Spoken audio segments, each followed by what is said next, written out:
terkasih dalam Tuhan, berkah dalam. Hari ini adalah hari Minggu biasa ke-28. Sebelum perayaan Ekaristi dimulai, kami sampaikan warta paroki minggu ini. Misa harian atau misa pagi minggu ini akan dilaksanakan hari Senin, Selasa, Kamis, dan Jumat pukul 5.30 atau setengah 6 pagi waktu Indonesia Barat. Misa minggu depan merupakan hari Minggu biasa ke-29. Misa akan dilaksanakan pada hari Sabtu 16 Oktober 2021 pukul 17 atau 5 sore dengan petugas Kor Lingkungan Santa Ana, Dirijen Ibu Teresia Dian Puspajati, Pemazmur Saudara F.X. Bowo, Organis Saudari Febrina, Lektor Ibu Sisilia Miranti, Hiasan Altar Tim Hiasan Altar, Mesdinar Saudara Jarwo dan Saudara Mario, Prodiakon Bapak Ignatius Supoyo Darmono dan Ibu Berta Triharti Ningsih. Non liturgi lingkungan Santo Dominikus dan Santa Agatha. Kolekte minggu yang lalu, kolekte pertama sebesar Rp589.000, kolekte kedua Rp645.000. Pengumuman perkawinan. Pengumuman pertama, Saudari Mariana Iska Susanti dari lingkungan Santo Thomas, wilayah Santo Paulus Petung, dengan Saudara Andreas Aris dari Paroki Santa Maria Lourdes Sumber. Apabila umat mengetahui adanya halangan rencana perkawinan tersebut, umat wajib memberitahu kepada pastor paroki.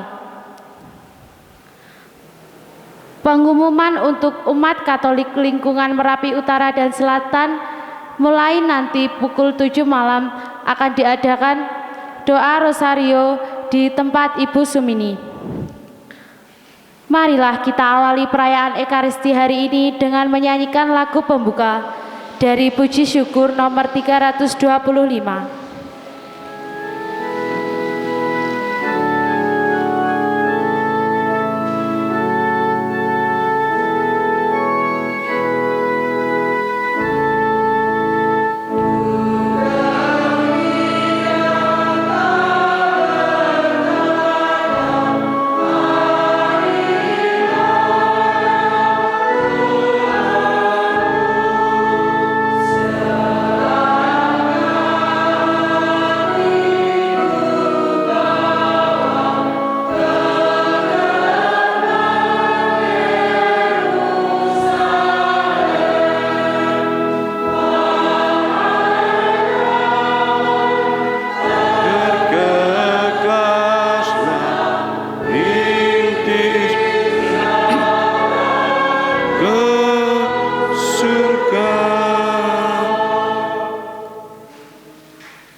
Dalam nama Bapa dan Putera dan Roh Kudus. Amin. Rahmat dan damai sejahtera dari Allah Bapa dan dari Tuhan kita Yesus Kristus bersamamu.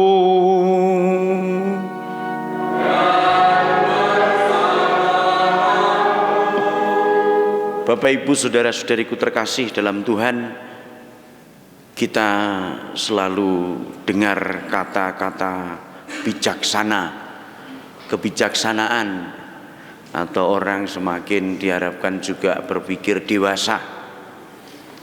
Itu adalah suatu anugerah, tapi juga hal yang baik kalau kita mohon senantiasa menjadi milik kita. Orang yang bijaksana itu orang yang menghadirkan sikap-sikap Allah. Karena itu mari kita siapkan hati kita dengan mohon rahmat pengampunan kepada Tuhan, supaya kebijaksanaan Allah juga mengampuni dosa-dosa kita dan kita tertular dalam hidup ini penuh kebijaksanaan. Tuhan Yesus Kristus, Engkaulah Putra Allah yang mau menjadi manusia untuk menyelamatkan kami. Tuhan, kasihanilah kami. Engkaulah Putra Allah yang memiliki segalanya, namun mau menjadi manusia miskin sejak dilahirkan sampai pada akhir hidupmu. Kristus, kasihanilah kami. Engkau memperingatkan kami semua, para murid-Mu, agar bahaya kekayaan bagi mereka yang mau memasuki surga akan bahaya kekayaan bagi mereka yang mau memasuki surga. Tuhan, kasihanilah kami. Allah yang Maha Kuasa mengasihani kita, mengampuni dosa kita, dan mengantar kita ke hidup yang kekal.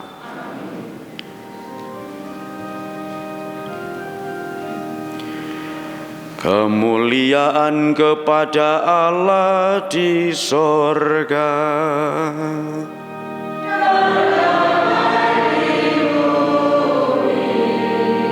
kepada orang yang berkenan padanya.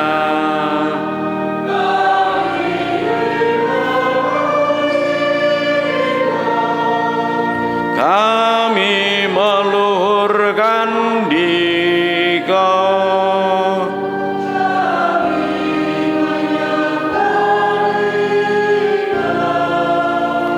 kami memuliakan Dikau.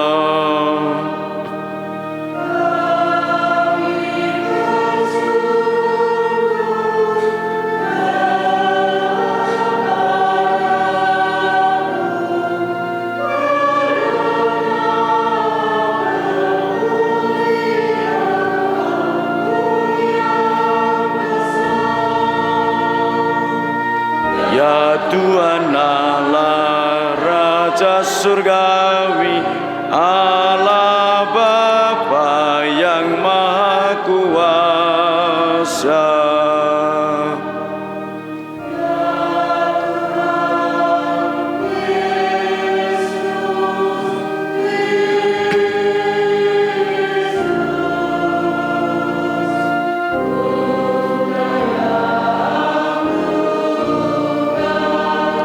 Ya Tuhan Allah, Anak Domba Allah, Putra Bapa.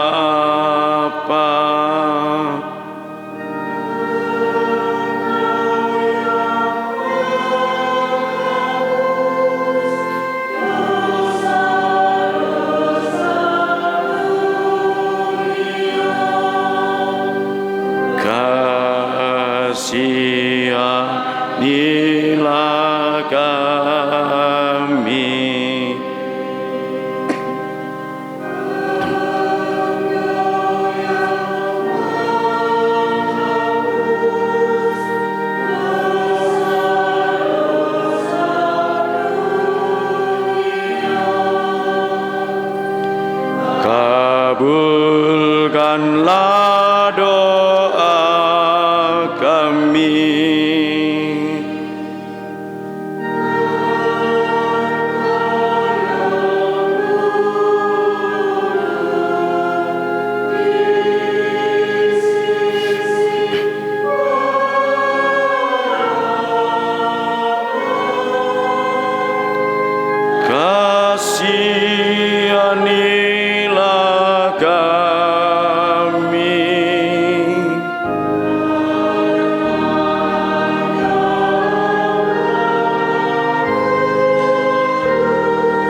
bersama Roh Kudus dalam kemuliaan Allah Bapa.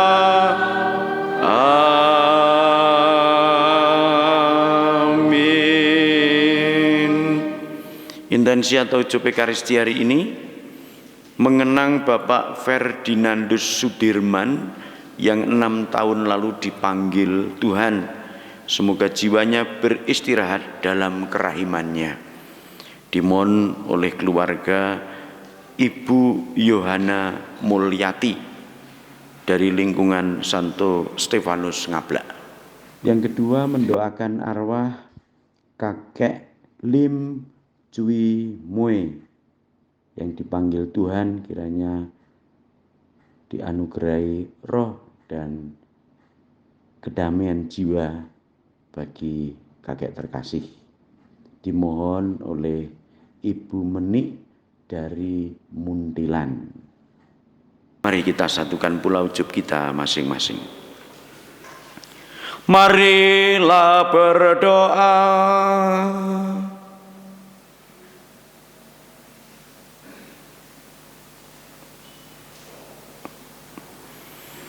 Allah Bapa yang Maha Pengasih, Engkau telah mencintai kami dengan kasih yang begitu besar. Semoga kami pun senantiasa belajar dan berusaha untuk mencintai Engkau dan sesama melebihi cinta kami terhadap harta kekayaan yang akan binasa. Dengan pengantaraan Yesus Kristus Putra-Mu Tuhan kami, yang bersama di dalam persatuan Roh Kudus, hidup dan berkuasa Allah sepanjang segala masa.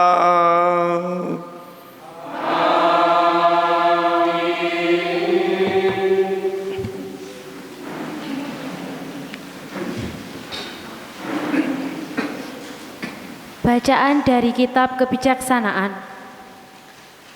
Aku berdoa, dan aku pun diberi pengertian. Aku bermohon, dan roh kebijaksanaan pun datang kepadaku.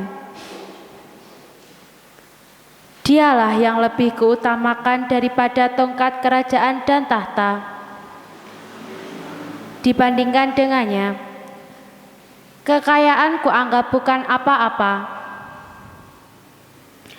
Permata yang tak terhingga nilainya, tak kusamakan dengan dia. Sebab segala emas di bumi hanya pasir saja di hadapannya, dan perak dianggap lumpur belaka di sampingnya. Kebijaksanaan kukasihi lebih daripada kesehatan dan keelokan rupa, dan aku lebih suka memiliki dia daripada cahaya. Sebab kemilaunya tak kunjung henti. Namun demikian besertanya datang pula kepadaku segala harta milik dan kekayaan yang tak terpemanai ada di tangannya. Demikianlah sabda Tuhan.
Kami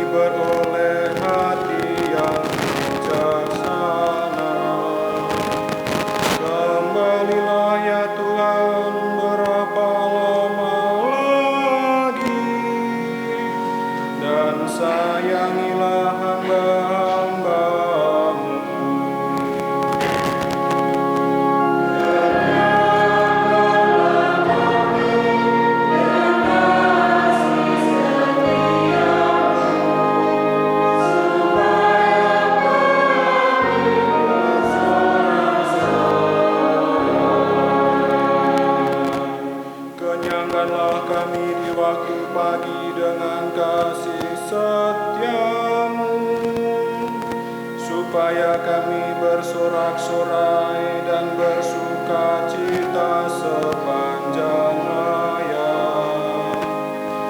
Buatlah sukacita kami seimbang dengan sukacita di masa lalu, seimbang dengan tahun-tahun kami mengalami celaka.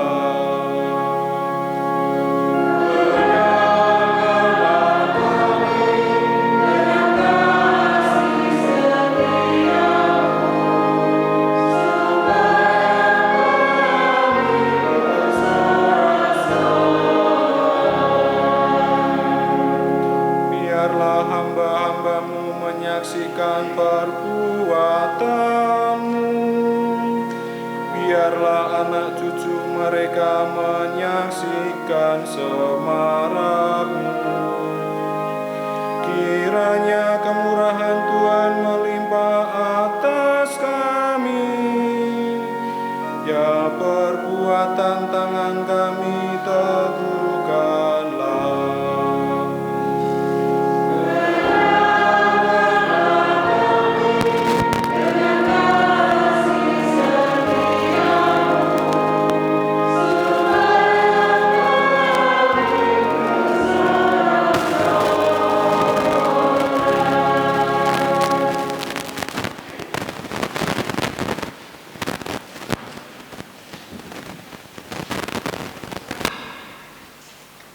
Pembacaan dari surat kepada orang Ibrani. Saudara-saudara, firman Allah itu hidup dan kuat, lebih tajam daripada pedang bermata dua dimanapun. Firman itu menusuk amat dalam sampai memisahkan jiwa dan roh, sendi-sendi dan sumsum. Firman itu sanggup membedakan pertimbangan dan pikiran hati kita. Tidak ada suatu makhluk pun yang tersembunyi di hadapannya. Sebab segala sesuatu terlanjang dan terbuka di hadapan mata Dia, yang kepadanya kita harus memberikan pertanggungjawaban. Demikianlah sabda Tuhan.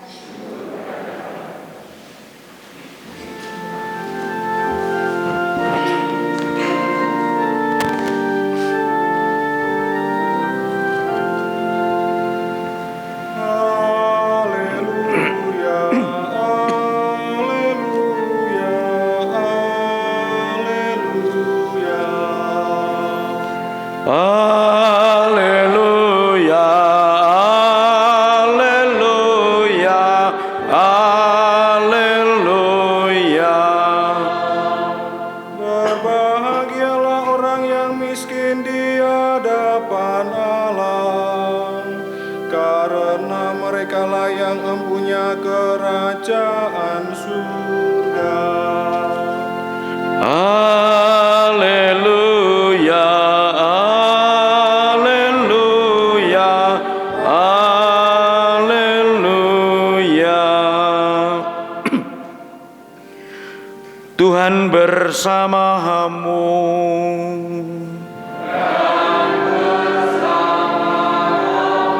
Inilah Injil Yesus Kristus menurut Markus.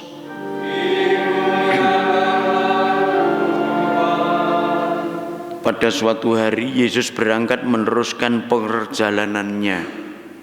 Maka datanglah seorang berlari-lari mendapatkan Dia, dan sambil berlutut di hadapannya Dia bertanya, "Guru yang baik, apa yang harus kuperbuat untuk memperoleh hidup yang kekal?" Jawab Yesus kepadanya, "Mengapa kau katakan aku baik? Tak seorang pun yang baik selain Allah. Engkau tentu mengetahui segala perintah Allah. Jangan membunuh, jangan berzina, jangan mencuri, jangan mengucapkan saksi dusta, dan jangan mengurangi hak orang. Hormatilah ayah dan ibumu." Kata orang itu kepada Yesus, "Guru, Semuanya itu telah kuturuti sejak masa mudaku. Tetapi Yesus memandang dia dan menaruh kasih kepadanya, lalu berkata kepadanya, hanya satu lagi kekuranganmu. Pergilah, jualah apa yang kau miliki dan berikanlah itu kepada orang-orang miskin, maka engkau akan beroleh harta di surga. Kemudian datanglah kemari dan ikutlah aku. Mendengar perkataan Yesus, orang itu menjadi kecewa, lalu pergi dengan sedih sebab banyaklah hartanya. Lalu Yesus memandang murid-muridnya di sekelilingnya dan berkata kepada mereka, alangkah sukarnya orang yang beruang masuk ke dalam kerajaan Allah. Murid-murid tercengang mendengar perkataannya itu. Tetapi Yesus menyambung lagi, anak-anakku, alangkah sukarnya masuk ke dalam kerajaan Allah. Lebih mudah seekor unta melewati lubang jarum daripada seorang kaya masuk ke dalam kerajaan Allah. Para murid semakin gempar dan berkata seorang kepada yang lain, jika demikian siapakah yang dapat diselamatkan? Yesus memandang mereka dan berkata, bagi manusia hal itu tidak mungkin, tetapi bukan demikian bagi Allah, sebab bagi Allah segala sesuatu adalah mungkin. Lalu berkatalah Petrus kepada Yesus, kami ini telah meninggalkan segala sesuatu dan mengikut engkau. Maka Yesus menjawab, sungguh aku berkata kepadamu, barang siapa karena aku dan karena Injil meninggalkan rumah, saudara-saudari, ibu atau bapak, anak-anak atau ladangnya, pada masa ini juga ia akan menerima kembali 100 kali lipat rumah, saudara laki-laki, saudara perempuan, ibu, anak-anak, dan ladang, sekalipun disertai berbagai penganiayaan, dan di masa datang ia akan menerima hidup yang kekal. Demikianlah sabda Tuhan.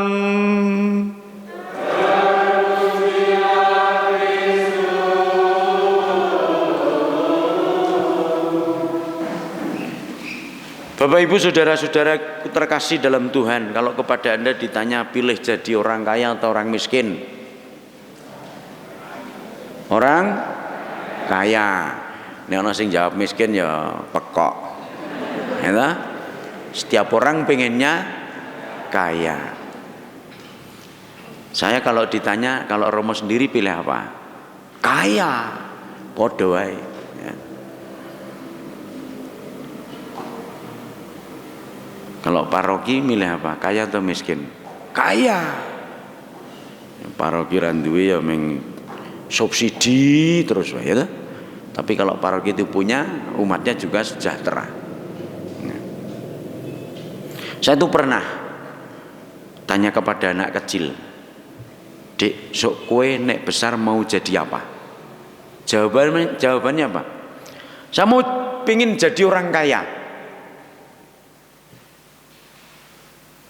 Meskipun ada yang jawab juga, saya pengen kawin, juga ada. Ya, sekarang cah cilik-cilik wis do mikir jauh. Ya. Saya tanya, kenapa pengen kaya? Jawabannya, karena hidupnya enak, bisa punya apa saja. Jadi jawaban si anak itu bukan soal profesi atau cita-cita yang saya tanyakan, tetapi status sosial. Sejak kecil, anak-anak zaman sekarang ini lebih mudah atau lebih senang mempunyai keinginan yang sifatnya menyenangkan, mengenakkan bagi dirinya sendiri. Maklum sekarang ini banyak orang tua yang, maaf ya, sering terlalu memanjakan anak. Anaknya minta apa saja diusahakan diberi.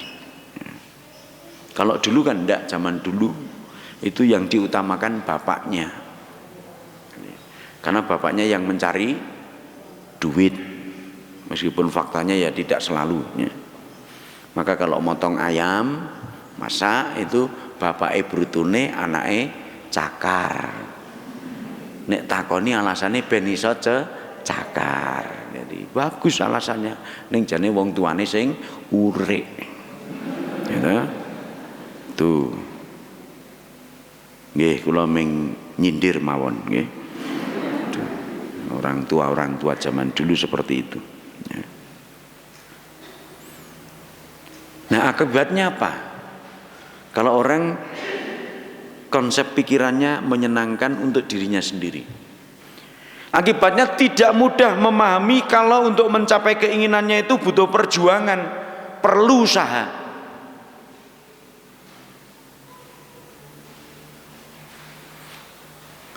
Saya itu kapan ngantar tamu ke Gumuk Wayang sana naik, itu baru sampai nggon Kobis wis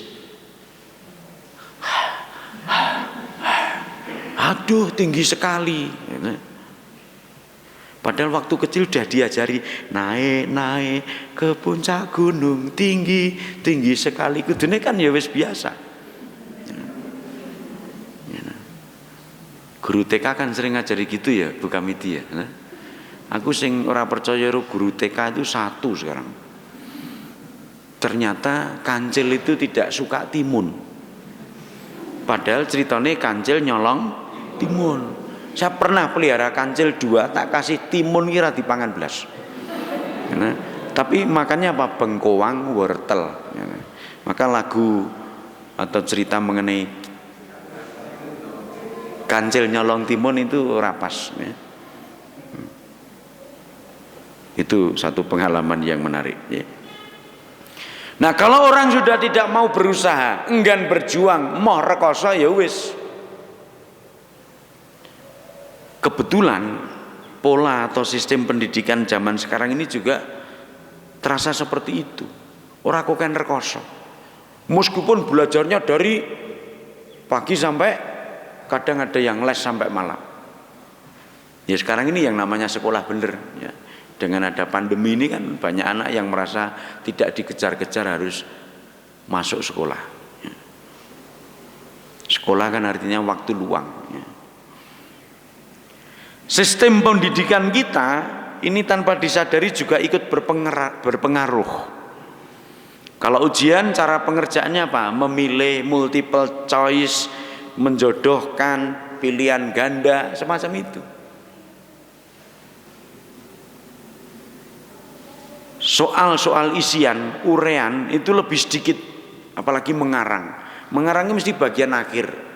Bijine ya ora akeh poinnya. Saya dulu di seminari pernah saya ceritakan juga, ada teman yang ujian itu tidak melihat soal. Lembar jawab langsung diping A, B, C, D, C, C. Penjodohkan juga begitu. Nilainya bisa 6,5. Sementara yang jelimet seperti saya bijine meng 5 ya. Iki sing pinter sing endi ya. Kalau adik-adik mau mencoba nanti kalau pas ulangan coba ndak usah lihat soal, langsung A, B atau C, kalau perlu bawa rosario A, B, C ya. Saya pernah mencoba dengan rosario itu ternyata benar. Maka ketika di kelas ditanya, Koko bagaimana cara mengerjakannya? Maaf Pak, saya hanya pakai rosario.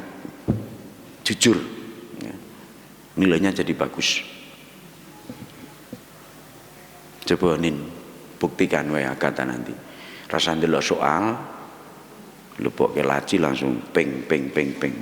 Mulai habis ini apa itu ya. Paling seneni guru nih ya. Itu. Maka kalau yang terjadi seperti itu, yang namanya kepandian murid itu tergantung dari kelihayan memilih atau tergantung dari nasib baik ketika memilih. Nah, lebih dari itu tanpa disadari bisa menumbuhkan mental sudah merasa cukup kalau sudah bisa menghafal sesuai yang dituntut. Lalu kurang kreatif. Pokoknya nek sinau ngene. Jam 5 tunggoni bapak atau ibu harus belajar. Tek. Arep mengene ora maca ning bapak ibuke wis yakin anakku sudah belajar. Maka hati-hati.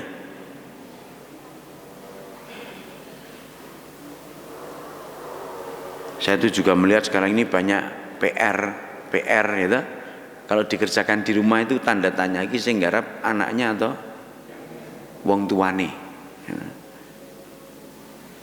Silakan Bapak Ibu melihat apakah selama ini anakku sudah mengerjakan atau tak rewangi.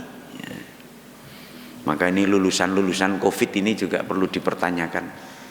Itu sarjana COVID, SMP COVID, SD COVID ya, itu nilainya bagus-bagus tapi sing golek nilai sopo.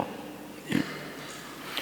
Bapak Ibu saudara-saudariku yang terkasih, pemuda yang dikisahkan di dalam Injil tadi rupa-rupanya juga punya sikap yang kurang lebih seperti mental tadi saya sampaikan. Merasa cukup karena sudah melakukan sesuai dengan hukum. Wes pokoknya anggeris manut ngene berarti wes bener. Guru, semuanya itu telah kuturuti sejak masa mudaku. Maka ketika Tuhan menawarkan alternatif, tantangan, hanya satu lagi kekuranganmu. Pergilah, jualah apa yang kau miliki itu dan berikan kepada orang-orang miskin, lalu kamu ikut saya. Catatan penginjil Markus bagus sekali. Kemudian apa? Dia kecewa, terus pergi dengan sedih karena apa? Banyaklah hartanya. Terhadap sikap-sikap seperti pemuda tadi, Tuhan memberikan sindiran yang pedas. Lebih mudah seekor unta melewati lubang jarum daripada orang kaya masuk kerajaan surga atau kerajaan Allah. Lubang jarum biasanya kalau di Israel misalnya ada pintu gitu ya, pintu masuk rumah ibadat itu zaman biyen ana pintu dhuwur karo pintu ngisor.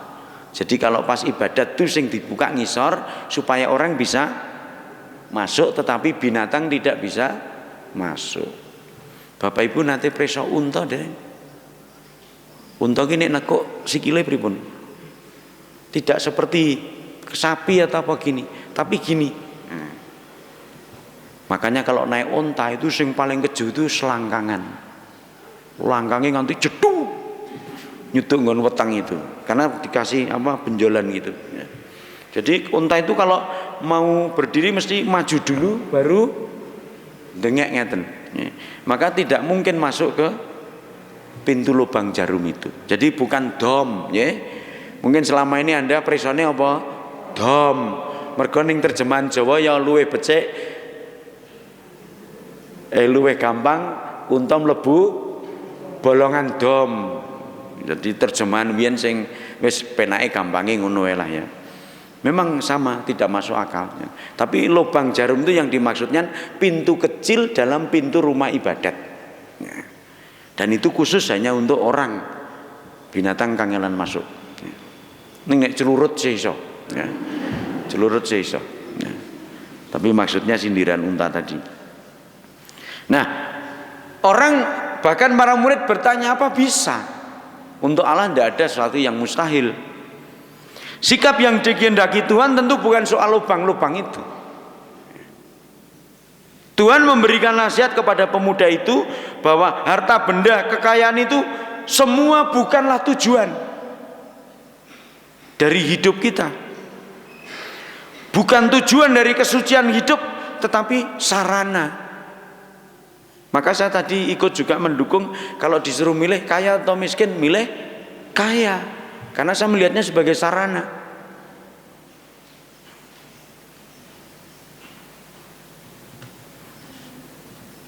Coba nek gerejane awake dhewe iki miskin, apa iso ngurupke lampu? Apa iso duwe kamera? Apa iso pakaiane dorsik?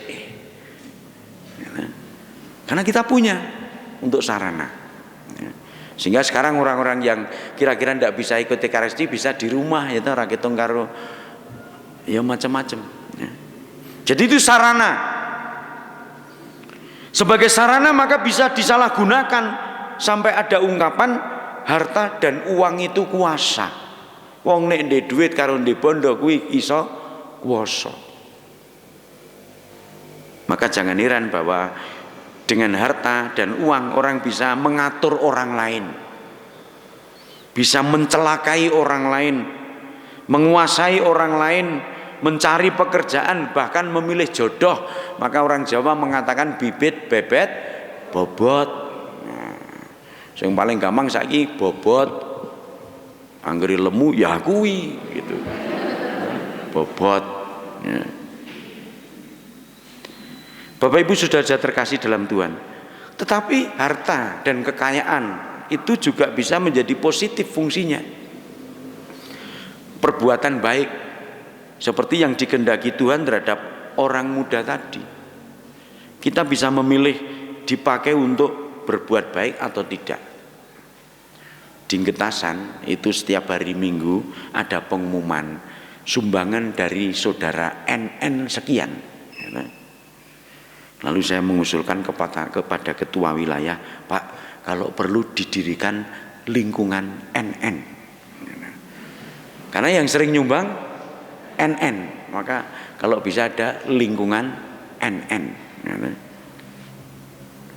Jadi orang itu mempunyai, tidak mau disebut namanya, yang penting pokoknya apa yang kumiliki bisa membantu untuk gereja, untuk pasamuan. Nah, ini berarti orang yang punya tetapi memanfaatkan hartanya dengan baik. Raja Salomo dari aneka kebesaran kuasa, bahkan istrinya yang banyak. Berapa istrinya Salomo? 600-an. Iki apa rampung setahun. Ya, leni-leni bojone iki. Istri Salomo 600-an. Kerajaannya luar biasa, harta kekayaannya luar biasa. Tapi yang menarik dari kitab kebijaksanaan ini, Raja Salomo ternyata tidak menganggap semuanya itu menjadi segalanya, menjadi yang paling istimewa. Di dalam bacaan yang pertama tadi, yang dipilih Salomo adalah roh kebijaksanaan, sapiensie. Roh kebijaksanaan itu merupakan harta yang tidak ternilai bagi Salomo.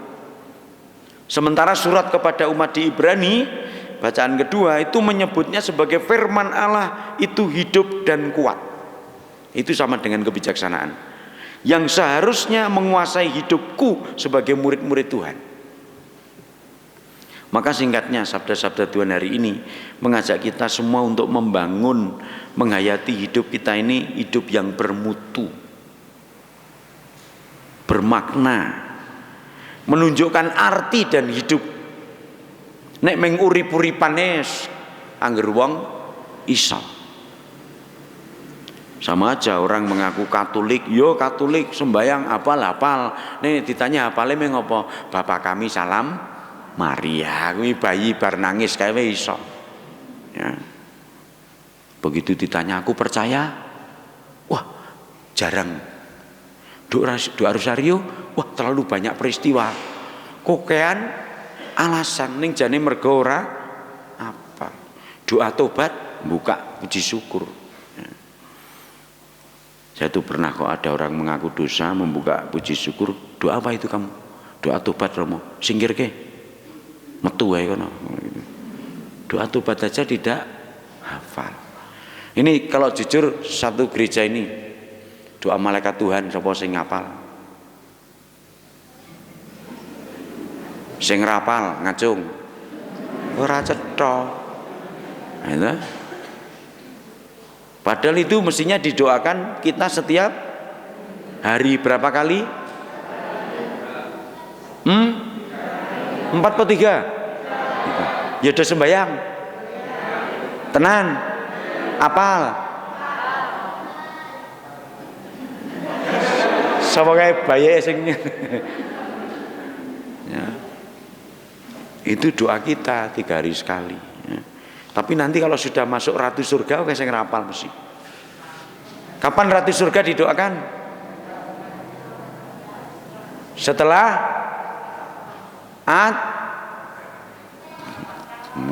ngawur romone iki mblondroke ya ben kowe kleru. Paskah itu ratu surga. Pekan biasa malaikat Tuhan lagi ya. Ya iki romone mengelingke wae supaya do sadar le Katolik ora ming waton Katolik. Ning gereja ora tau ngerti-ngerti mati Katolik itu. Senjelei kuwi. Kolektor ora tahu. Kur ora tahu. Karena nggak tahu gereja, nek mati jebule Katolik, nggawa kitab suci. Padahal ora tahu maca kitab suci. Tangane cekeli rosario, padahal ora tahu rosario, kaos tangan. Gitu. So nek das itu nggo kaos tangan betul. Gitu. Tergantung sing urip. Saya punya kenalan di Solo itu pesen aku sok nek meninggal digawake tip wae. Supaya apa? Ning kuburan iso rame-rame nyetel tip. Itu kan berarti mikirnya masuk akal. Karena selama hidup dia sering ngrungokke wayang nganggo tip, mula pesene sok nek aku mati gawani tip. Dan bener waktu meninggal dibawain itu. Jadi salah satu makam di Solo itu ada wayangan setiap malam. Karena sing mati nggawa tip. Aso nek gelem Mbah Fitrah gawani gong. Gawani gong apa saron. Nanti Pak Sarimin gawani jarum suntik. Mas Yanto tabung gas. Aku terwelu wae.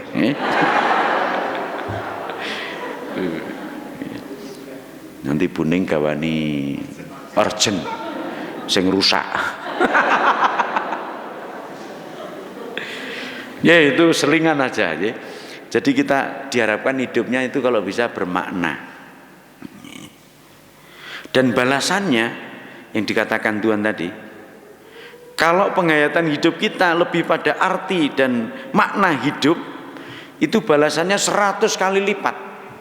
Orang yang berani kehilangan anak, kehilangan saudara, saudari, mengikuti Tuhan, balasannya 100 kali lipat. Jadi Pak Petrus itu tadi menyuarakan kita, Gusti kalau pun derek Gusti ki entuke apa? Saya juga tak rewangi aku dadi Roma entuke apa? Dapatnya apa? 100 kali lipat. Bukan kok materi aku dadi duwe adik 100, duwe bojo 100, gitu? Duwe apa 100 bukan. Tapi artinya apa? Bahwa saya mendapat kelimpahan rahmat yang luar biasa. Contohnya saja, kalau orang sungguh melayani Tuhan, sak kesel-kesele masih bisa melayani. Itu ada kepuasan batin lah, itu 100 kali lipat. Saya pernah ditegur oleh Romo lebih senior karena saya ngurus perkawinan itu sampai mengejar data-data itu sampai Sukorejo. Dari Jogja saya naik sepeda motor. Itu yang mau nikah itu janda. Sampai Romo Sepuh itu ngendika gini, Romo Kokoh, kok lebot-botin jenengan ngoyak rondo tekan Sukorejo. Lalu saya jawab, Romo, saya akan mau ngurus supaya administrasi jelas. Nanti kalau ada persoalan sing kena sapa? Ya Romo paroki. Kepalane sapa? Jenengan toh. Iya. Jadi saya bawa kesel tetap tak usahake demi kebaikan orang yang saya layani. Dan itu kepuasan luar biasa. Akhirnya saya nikahkan, keluarga itu bagus.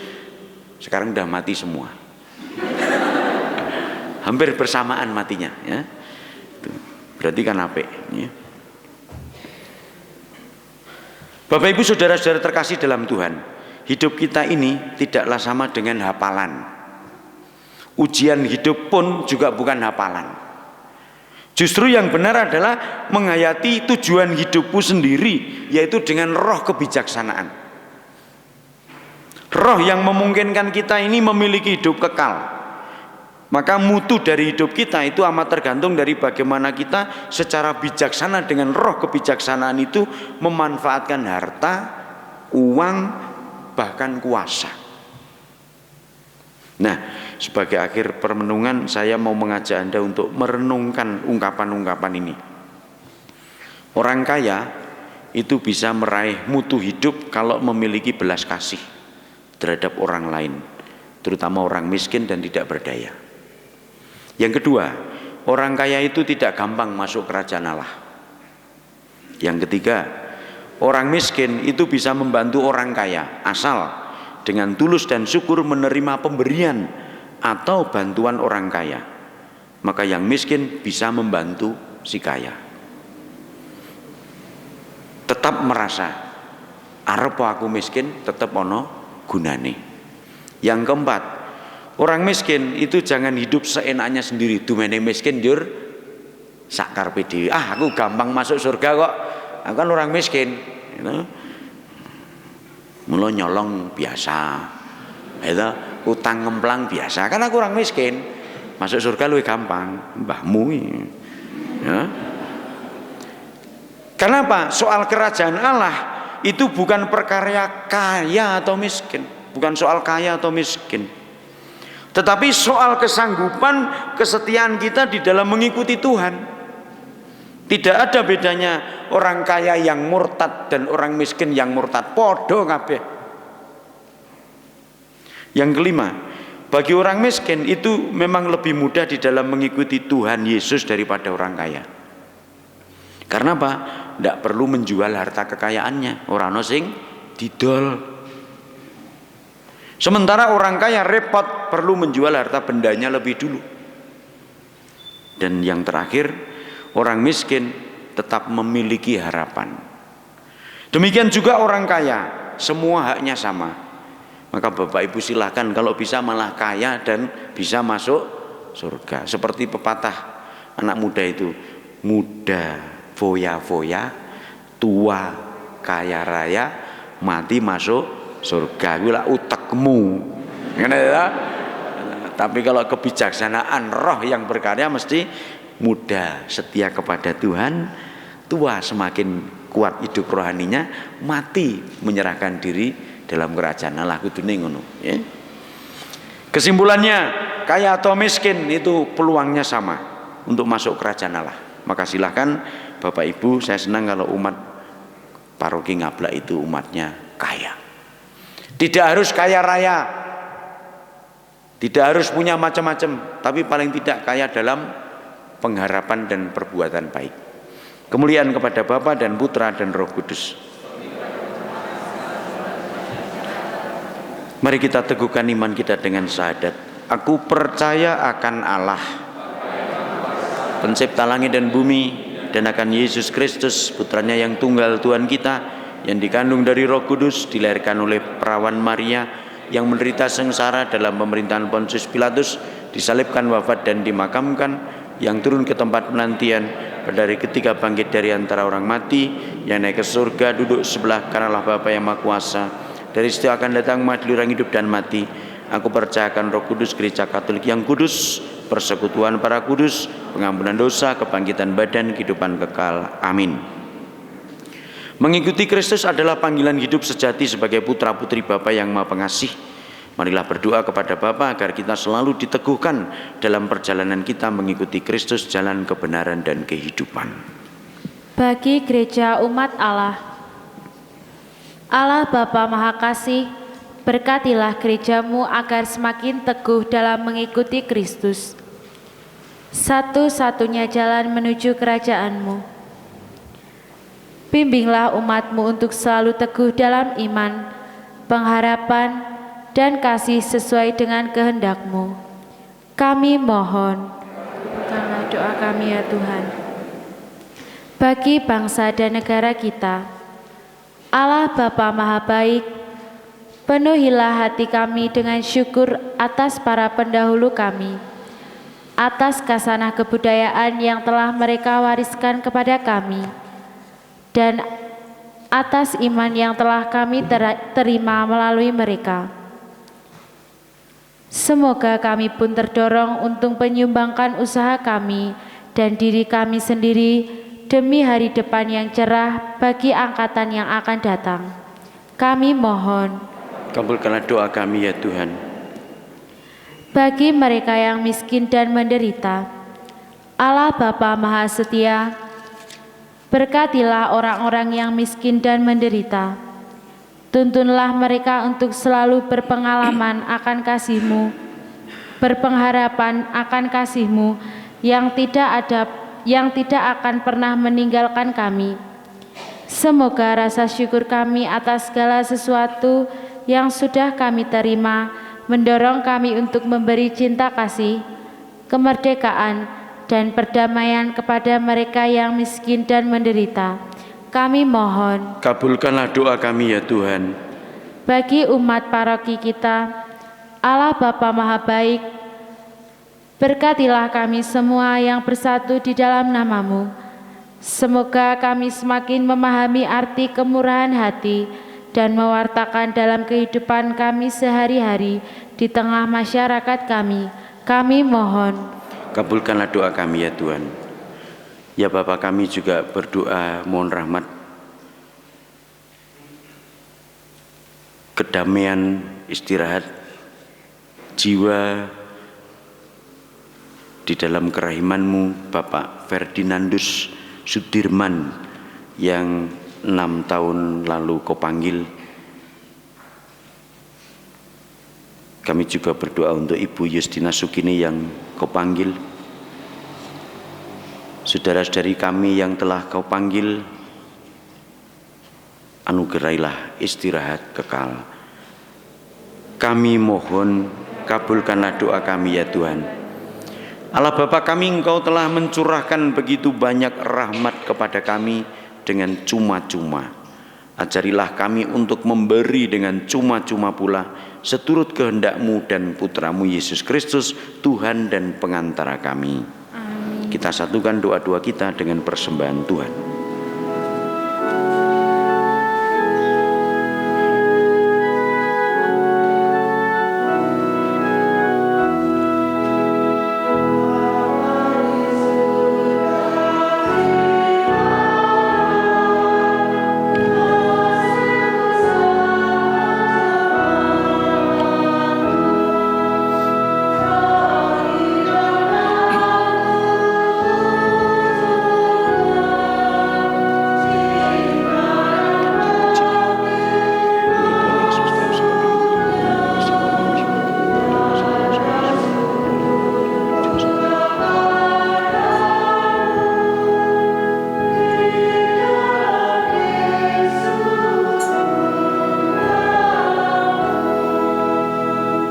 Terpujilah Engkau Tuhan Allah semesta alam, sebab dari kemurahan-Mu kami menerima anggur yang kami persembahkan kepadamu hasil pokok anggur dan usaha manusia yang bagi kami akan menjadi minuman rohani. Berdoalah saudara-saudariku terkasih dalam Tuhan, supaya persembahanku dan persembahanmu berkenan pada Allah Bapa yang Maha Kuasa.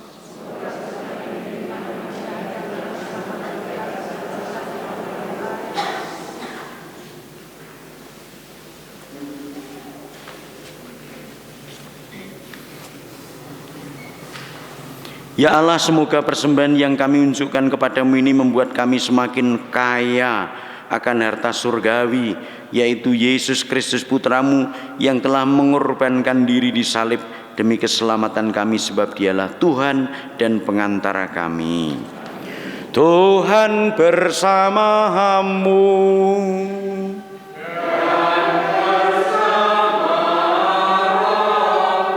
Marilah mengarahkan hati kepada Tuhan.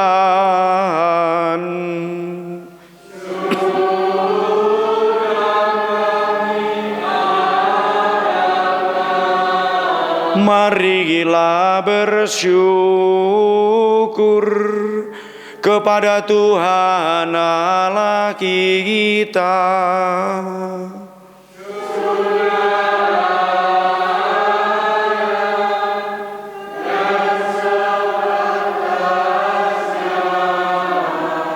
Sungguh layak dan pantas dan benar dan menyelamatkan bahwa kami selalu dan dimanapun bersyukur kepadamu Tuhan Bapa yang kudus, Allah yang Maha Kuasa dan kekal, dengan pengantaraan Kristus Tuhan kami. Sebab dengan kelahirannya Dia membaharui manusia yang lama, dengan penderitaannya Dia menghapus dosa kami, dengan bangkit dari antara orang mati Dia membuka jalan menuju hidup yang kekal, dan dengan naik ke hadirat-Mu Bapa Dia membuka palang pintu surga. Sebab itu bersama rombongan malaikat dan para kudus kami menyanyikan madah pujian bagi-Mu dengan tak henti-hentinya bernyanyi.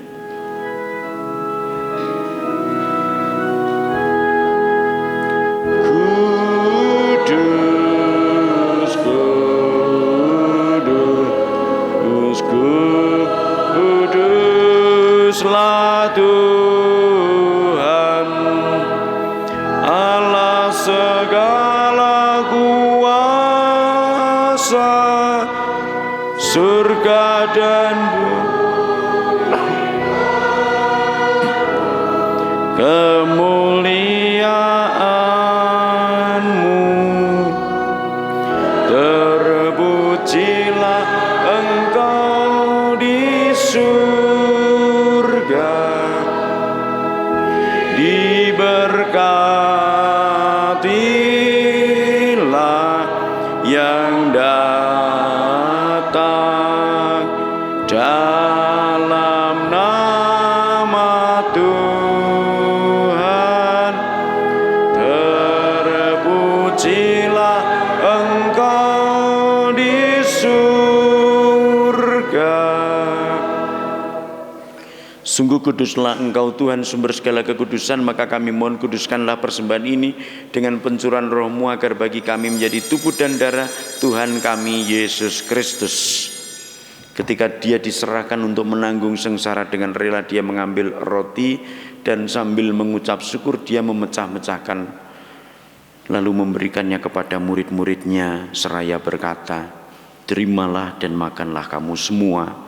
Inilah tubuhku yang diserahkan bagimu."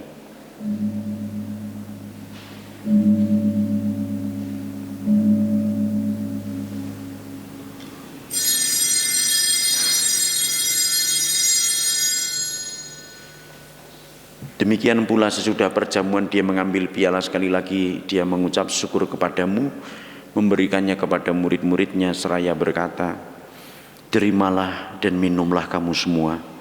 Inilah piala darahku, darah perjanjian baru dan kekal, yang ditumpahkan bagimu dan bagi semua orang demi pengampunan dosa. Lakukanlah ini sebagai kenangan akan daku."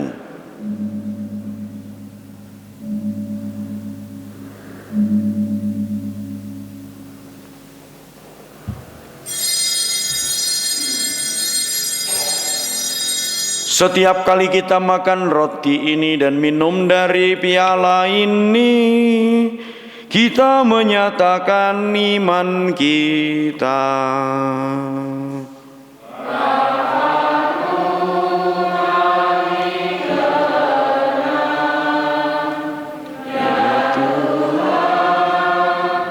Yang bangkit mulia, datanglah umat-Mu menanti, penuh iman dan harapan. Sambil mengenangkan wafat dan kebangkitan Kristus, kami mempersembahkan kepadamu Bapa roti kehidupan dan piala keselamatan.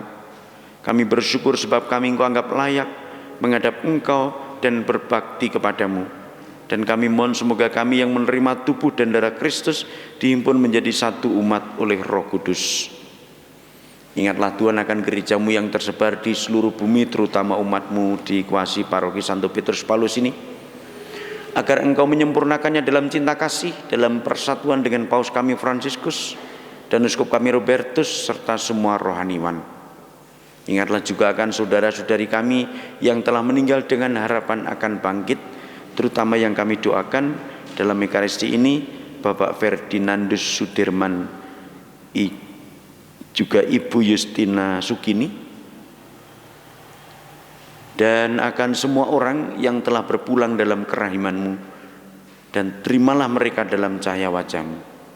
Kami mohon kasihanilah kami semua agar kami Engkau terima dalam kebahagiaan abadi bersama Santa Perawan Maria Bunda Allah, Santo Yosef mempelainya, para rasul dan semua orang kudus sepanjang masa yang hidupnya berkenan padamu. Semoga kami pun Kau perkenankan turut serta memuji dan memuliakan Dikau dengan pengantaraan Yesus Kristus Putra-Mu. Dengan pengantaraan Dia, bersama Dia dan dalam Dia, bagi-Mu Allah Bapa yang Maha Kuasa, dalam persekutuan dengan Roh Kudus, segala hormat dan kemuliaan sepanjang segala masa. Amin. Amin. Amin.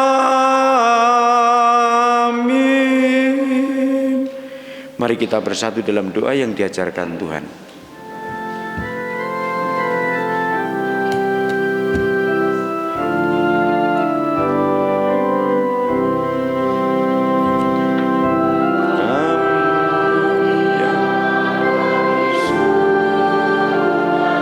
Dimuliakanlah namamu,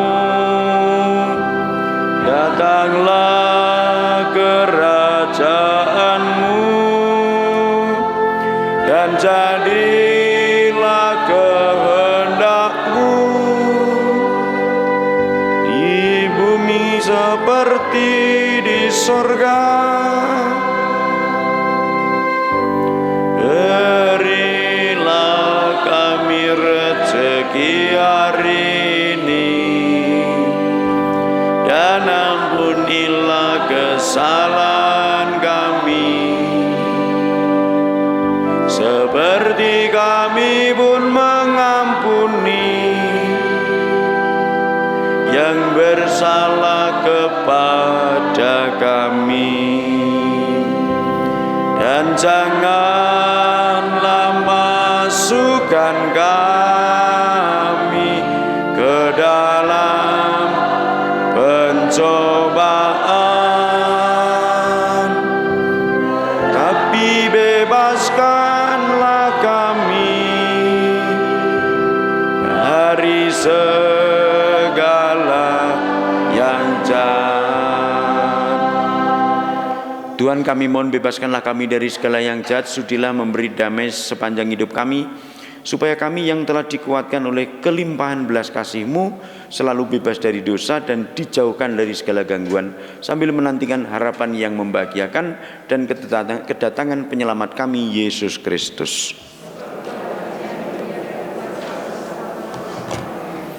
Damai Tuhan bersamamu.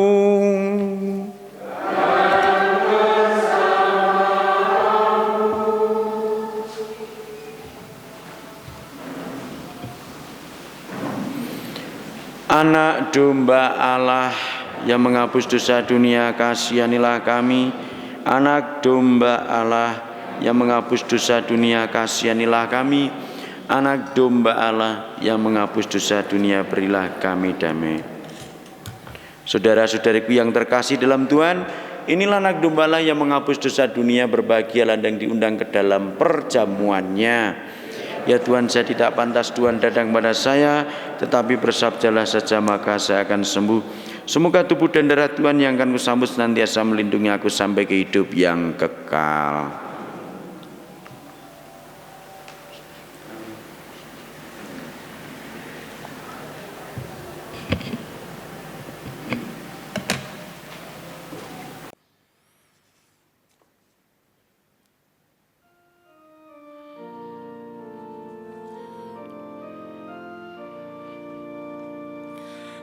Yesusku, aku percaya bahwa Engkau sungguh hadir dalam sakramen Maha Kudus.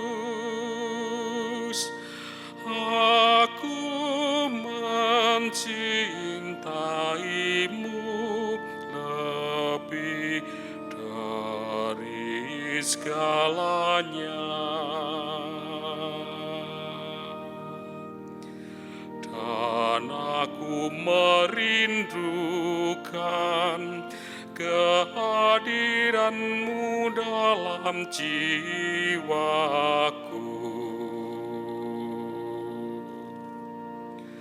Karena sekarang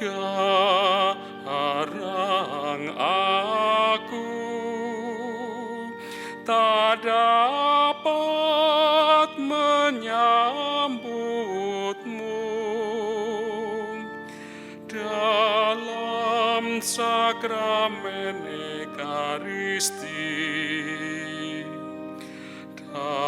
Datanglah sekurang-kurangnya ke dalam hatiku.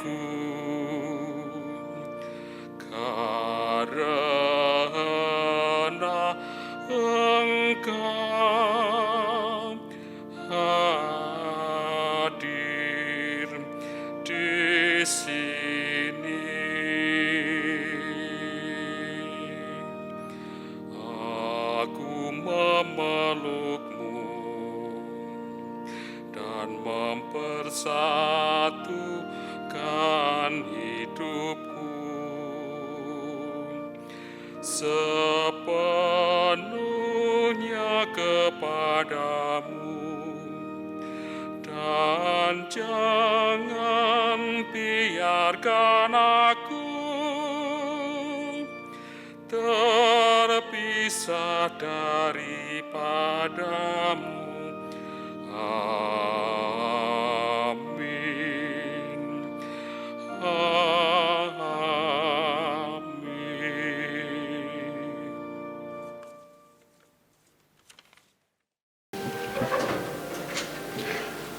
Marilah berdoa.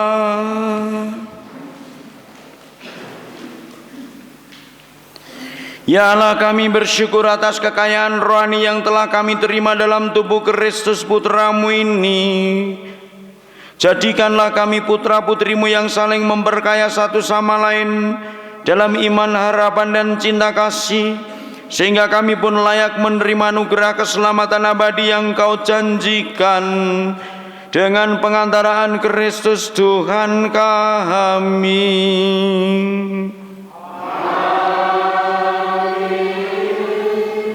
Bapak Ibu sekalian, sekedar mengingatkan, ini bulan November nanti TPE yang baru harus sudah kita pakai, maka yang sudah punya buku-buku kecil untuk seruan-seruan itu supaya dipelajari, ya. Lalu yang kedua, misa pagi, misa harian itu nanti umat juga saya minta untuk mengambil hostinya sendiri dengan capitan, sudah beli kemarin, supaya tidak kurang atau tidak turah. Khusus yang misa pagi, paling berapa orang, 30-an, ya. Mari kita mohon berkat Tuhan untuk pekan ke depan agar kita selalu menjadi orang yang semakin bijaksana memilih kerajaan Allah. Tuhan bersamamu.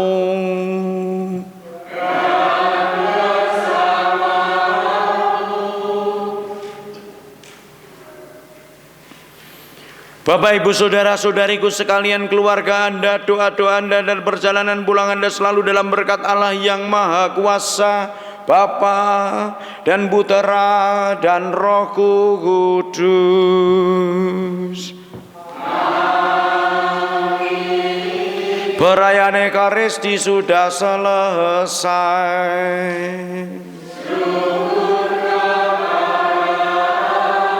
Marilah pergi, kita diutus